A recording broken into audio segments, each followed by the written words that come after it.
আসসালামু আলাইকুম রহমতুল্লাহ। আজকে আমরা দেখব সিন হরফটি কিভাবে লিখতে হয়। সকলে মনোযোগ সহকারে দেখব সিন হরফটি কিভাবে লিখতে হয়। তো আমরা শুরুতে নক্তাটা নিয়ে নিব যে কিভাবে নক্তা দিয়ে আমরা সিন হরফটা লিখতে পারবো। এটা আমরা খুব মনোযোগ দিয়ে দেখব। শুরুতে আমরা সিনের যেই প্রথম অংশ বা সিনের যেই ৩ দাঁত দেওয়া আছে, এই দাঁত দেওয়াটা আমরা শিখব কিভাবে সিনের আপনি ৩ টা দাঁত দিতে পারবেন। সেক্ষেত্রে সিনের দাঁতের পরিমাণ হচ্ছে যে দূরত্বটা হচ্ছে ৩ নক্তা সমপরিমাণ, হ্যাঁ? আমরা শুরুতে ৩ টা নক্তা দিয়ে নেই উপরে, তাহলে আরো বুঝতে সুবিধা হবে আপনাদের। একটা সোজা দাগ দিয়ে নিলাম। দাগ দেওয়ার পরে আমরা এখানে ৩ টা নক্তা দিব। যাতে করে আমাদের দূরত্বটা ঠিক থাকে, হ্যাঁ? এই যে একটা নক্তা, এই ২ টা নক্তা দিলাম। তারপর হচ্ছে এই ৩য় নক্তাটি আমরা এখানে দিয়ে নিলাম। দেখতে পারতেছেন আমি কয়টা নক্তা দিয়েছি? মোট ৩ টা নক্তা দিয়েছি। দেওয়ার পরে আমি এখানে নক্তার শুরুর দিক থেকে একটা দাগ দিয়ে দিব, শেষের দিক থেকে একটা দাগ দিয়ে দিব। তাহলে এটা আমরা গড়ের মধ্যে বা একটা ঘরের মধ্যে একটা সীমাবদ্ধ হয়ে গেল আর কি। ৩টা নক্তার মধ্যে আমি যত সীমাবদ্ধ করে লিখবো, নক্তার মাপে লিখবো, সেক্ষেত্রে এই নক্তাগুলো দিয়ে নিলাম আর কি, এবং পাশে এই দাগগুলো দিয়ে নিলাম। এখন আমার কাজ হচ্ছে আমি এই দাগটাকে লিখবো, ৩ দাগ যেটা আছে, ৩ দাগ দিয়ে তো সিন হয়, সিনটা আমরা লিখবো। তো এই সিনটার নিচে কতটুকু দূরত্ব হবে? এই পাশে নিচের দিকে, এটা তো আমরা উপরের যে মাপটা আছে পাশাপাশি মাপটা পাইলাম। এখন উপর থেকে নিচ পর্যন্ত কতটুকু হবে একটু খেয়াল করে দেখি। এখানে হচ্ছে আমাদের প্রায় ২ নক্তা সমপরিমাণ হবে, হ্যাঁ? ২ টা নক্তা আমরা দিয়ে নেই। ১ নক্তা, এই হচ্ছে আমাদের ২ নক্তা, হ্যাঁ? ২ টা নক্তা আমরা দিয়ে নিয়েছি। আমরা এই বরাবর একটা দাগ দিয়ে দিই। দেখতে পারতেছেন আমি একটা ঘরের মতো বানিয়ে নিয়েছি। ঘরের মধ্যে ইনশাল্লাহ আমাদের সিন হরফটির ৩ টা দাঁত লিখবো। তো প্রথমত হচ্ছে আমরা যেভাবে বা লিখেছিলাম, বার মতো বাঁকা করে আমরা এখানে দাঁত লিখে নিব, হ্যাঁ? দেখতে পারতেছেন যে আমি বার মতো একটা দাঁত লিখেছি এখানে। খেয়াল করে দেখতে হবে, হ্যাঁ? খেয়াল করে দেখতে হবে, না হলে বুঝতে পারবো না। তো আমরা এই দাঁতটা এঁকে ফেলেছি। আঁকার পরে আমরা এখান থেকে এই দাঁতটাকে এভাবে গোল করে উপরের দিকে উঠাবো। দেখেন, গোল করে আমি উঠিয়েছি। কতদূর উঠিয়েছি? এটা এই যে এখানে যে দাঁতটা আছে, এই দাঁতের এই যে শেষ শুরুর অংশ, এই পর্যন্ত আমরা উঠাবো এটাকে, হ্যাঁ? উপরের দিকে ফাঁকা থাকবে, পরিপূর্ণ উঠবে না। তো এখান থেকে আমি এটাকে গোল করে, এটা আমি কিন্তু কোনা করিনি, খেয়াল করে দেখেন, এটা আমি গোল করে এইভাবে এই পর্যন্ত নিব। দেখছেন কিভাবে নিয়েছি? তো নেওয়ার পরে আমি এটাকে এই বরাবর একটু হালকা উপর থেকে, হ্যাঁ, এই যে এই বরাবর হালকা একটু নিচ থেকে আমি একটা দাগ দিয়ে দিই, বুঝাই আপনাকে। দেখেন হালকা নিচ থেকে আমি কোনাকুনি করে এই যেখানে দাঁত বানিয়েছিলাম, এটার সাথে আমরা একটা দাঁত লাগিয়ে দিব। এটার সাথে আমরা একটা দাঁত লাগিয়ে দিব।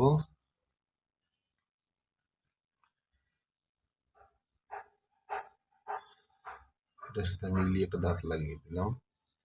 তো এটা আমি নামিয়েছি কয় নক্তা পরিমাণ? ১ নক্তা সম পরিমাণ আমি এটাকে, এই দেখেন নিচে যে নামানো হয়েছে, এটা কিন্তু এখানে নক্তা নেই।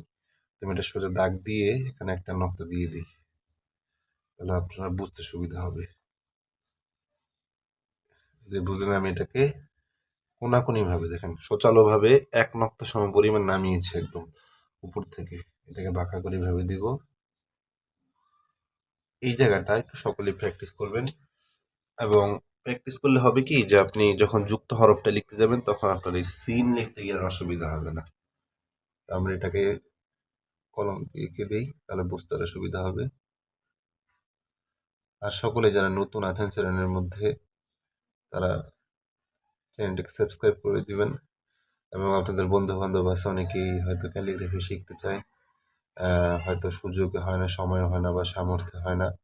সেক্ষেত্রে সকলের জন্য ক্যালিগ্রাফিটা শিখতে পারে, ভিডিওগুলো শেয়ার করে দিবেন।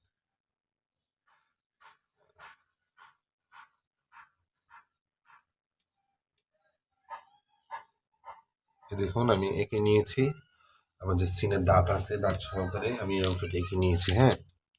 তাহলে আমরা এখানে নক্তার পরিমাপটা হয়তো আশা করি বুঝতে পেরেছি। না বুঝতে পারলে আমরা ভিডিওটাকে পজ করে দেখব। আচ্ছা, আমাদের এখানে গেল এই একটা অংশ গেল পরিপূর্ণ, এখানে ২ টা অংশ আর কি। এই দাঁত হলো একটা অংশ, এখানে নিচে যে দাঁত নেমেছে এটা হলো ২য় অংশ, হ্যাঁ? এটা হচ্ছে প্রথম অংশ, আর এটা হচ্ছে আমাদের দ্বিতীয় অংশ। আচ্ছা, দ্বিতীয় অংশের পরে আমাদের কাজ হচ্ছে এটাকে গোল করে দিতে হবে নুনের মতো। নুনের মতো আমরা গোল করে দিব। তো এখানে এই যে বাঁকা করে যে নামবে, এটারও একটা দূরত্ব আছে। এটা হচ্ছে আমাদের ২ নক্তার সমপরিমাণ। এই পাশে আমরা একটা দাগ দিয়ে দেই, ২টা নক্তা দিয়ে দিই। ১ নক্তা, এরপর হচ্ছে ২ নক্তা। ২টা নক্তা আমরা দিয়ে দিয়েছি। ২ নক্তা বরাবর আমরা একটা দাগ দিয়ে দিই, যাতে করে আমাদের এখানে যে নামবে, এদিকে যে নামবে, নামাটা যেন সোজা হয়। আচ্ছা, তো আমরা এটাকে এভাবে কোণা বরাবর ধরবো।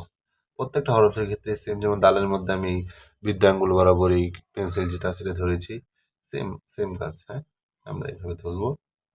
ধরার পরে এখানে আমরা এইটার যে দূরত্ব আছে এটা ৫ নক্তার সমপরিমাণ। হ্যাঁ, আমরা ৫টা নক্তা দিয়ে দেই, তাহলে আমাদের যে নক্তার পরিমাপটা, যেহেতু আমরা নতুন বেসিকটা শিখছি, সেক্ষেত্রে সুবিধা হবে। কোণা বরাবর একটা দাগ দিয়ে দিই, নক্তাগুলো সোজা যাবে। ২ নক্তা, ৩ নক্তা, এই ৪,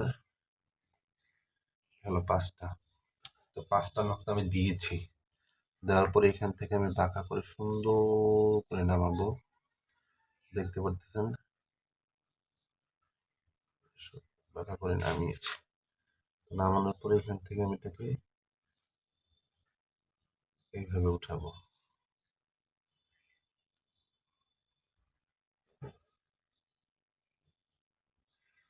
এটা আমরা কতটুকু উঠাবো, এটাকে আমরা এই বরাবর হালকা, পরিপূর্ণ উঠাবো না আর কি, হালকা সামান্য পরিমাণ রাখবো, ফাঁকা রাখবো। এখানে আমাদের ৫ নক্তা সমপরিমাণ ছিল। হ্যাঁ, এটা হয়তো একটু বেশি হয়ে গিয়েছে। আমরা এটাকে মুছে নেই।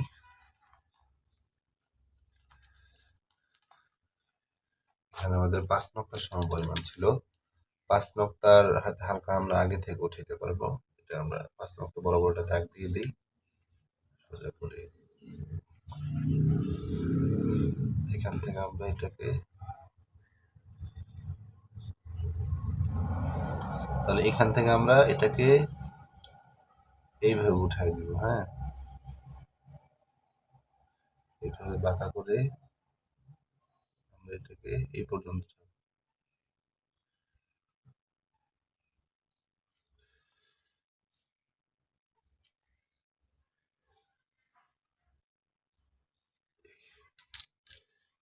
এই পজিশনে উঠাবো। আমরা একটু ওইটাকে এঁকে দেই কলম দিয়ে।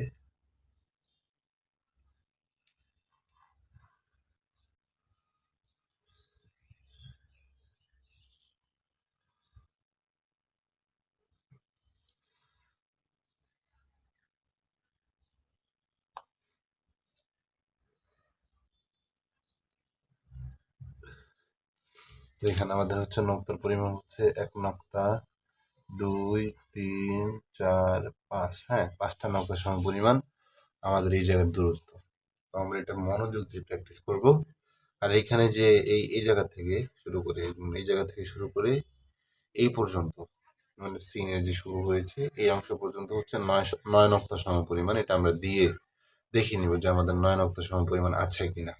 তো আমরা এই সিন দিয়ে আমরা শিন লিখতে পারবো। এই জন্য আমরা মনোযোগ দিয়ে আগে, প্রথমত হচ্ছে এই যে দাঁতের যে অংশটা আছে এটা আমরা মনোযোগ দিয়ে শিখবো। যদি আমরা এই দাঁতটা শিখতে পারি, সেক্ষেত্রে আমরা যখন যুক্ত হরফ লিখবো বা মুরাক্কাব লিখবো, সেক্ষেত্রে আমাদের সুবিধা হবে। আজকের ভিডিও এই পর্যন্ত। নেক্সট ভিডিও দেখার জন্য অনুরোধ থাকলো। ধন্যবাদ।